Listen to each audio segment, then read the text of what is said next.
I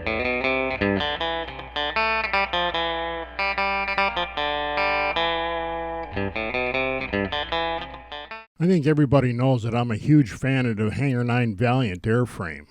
However, the smaller gas engines mostly need some kind of beam mount, and I'm not happy about that in the least. The almost ready-to-fly kits we get nowadays have the thrust lines for the engine built into the firewall.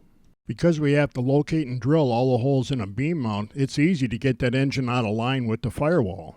And that's never a good thing. If we mount the engine where it's not square to the beam mounts themselves and the firewall, we could lose critical thrust angles. One of the first things to establish is how far out on the beam mount the motor needs to be to have the right prop washer to firewall dimension. This dimension is very important for when we're mounting the cowl, but more importantly, what it does to the CG. The engine's almost always the heaviest thing we add to an airplane. And if we miss this dimension to the front or the rear, that can mean having to add lead to get the CG right.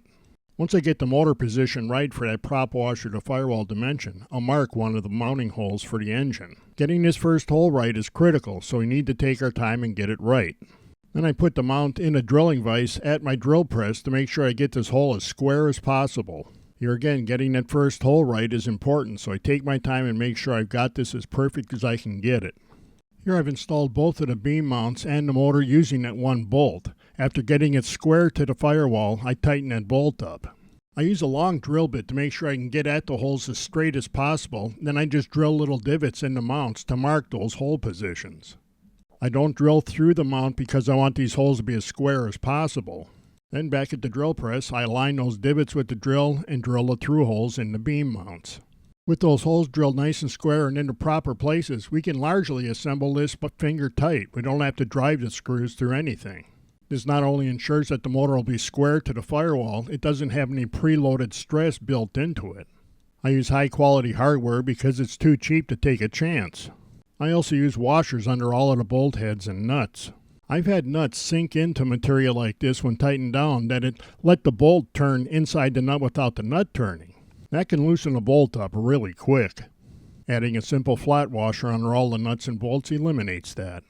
I'm also a big fan of using high quality blind nuts in firewalls. Once we get the rest of the gear installed in a plane, regular nuts can be hard to get at here.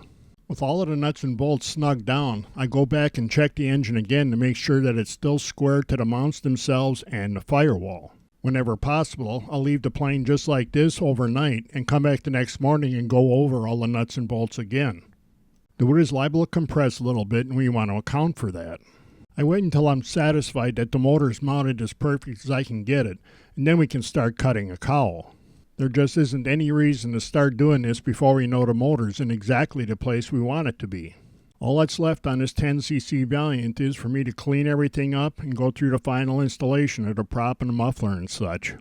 All I need now is some decent weather.